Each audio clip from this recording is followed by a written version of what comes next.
आज हमारी भारतीय वायुसेना के लिए बहुत बड़ा दिन है। आज ही के दिन भारतीय वायुसेना की स्थापना की गई थी, जिस उपलक्ष्य में भारतीय वायुसेना ने अपना 88वां स्थापना दिवस मनाया। यूपी के गाजियाबाद में हिंडन एयरफोर्स स्टेशन पर भारतीय वायुसेना ने इस दिवस पर विशेष समारोह का आयोजन किया, जहां इस खास मौके पर भारतीय वायुसेना की शान Chinook helicopter, Apache helicopter, globe master, Sukhoi समेत कई लड़ाकू विमानों ने खुले आसमान में अपना दम दिखाया। इस समारोह में सबसे ज्यादा चर्चा का केंद्र था राफेल। ऐसा पहली बार था जब राफेल को कार्यक्रम में शामिल किया गया हो। राफेल के साथ ही सुखोई 30 MKI विमान और तेजस विमान ने आसमान में अपना करतब दिखाया। भारतीय वायुसेना की 88वीं वर्षगांठ पर तीनों भारतीय सेनाओं के प्रमुख मौजूद रहे। इस दौरान हिंडन एयरबेस पर खास परेड भी देखने को मिली। भारतीय वायुसेना प्रमुख air chief marshal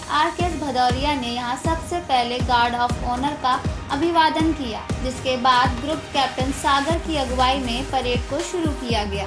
air chief marshal Bhadauria ने वायुसेना के जाबाजों को युद्ध सेना मेडल, वायुसेना मेडल और यूनिट प्रशंसा पत्र प्रदान कर उन्हें सम्मानित किया। साथ ही उन्होंने देश और उसके योद्धाओं को समर्पित करते हुए एक स्पीच भी दी। अपनी इस स्पीच में उन्होंने देश के जाबाजों की हौसलों की तारीफ की और साथ ही लोगों को देश की सुरक्षा और संप्रभुता को बचाए रखने का पूरा भरोसा दिलाया। अगर हम भारतीय वायुसेना के इतिहास की बात करें तो इसका गठन 8 अक्टूबर 1932 को हुआ था, जिस वजह से हर साल इसी दिन वायुसेना दिवस के रूप में मनाया जाता है। जिसके बाद भारतीय वायुसेना के एयरक्राफ्ट ने अपनी पहली उड़ान 1 अप्रैल 1933 को भरी। शायद आपको ना पता हो, लेकिन द्वितीय विश्व युद्ध के दौरान इसके नाम में रॉयल शब्द जोड़ा गया था, लेकिन स्वतंत्रता मिलने के 3 साल बाद यानी 1950 में इसे हटा दिया गया। तब से इसे भारतीय वायुसेना के नाम से ही जाना जाता है। इस खास मौके पर देश के प्रधानमंत्री नरेंद्र मोदी ने देश के सभी वीर योद्धाओं को बधाई दी है।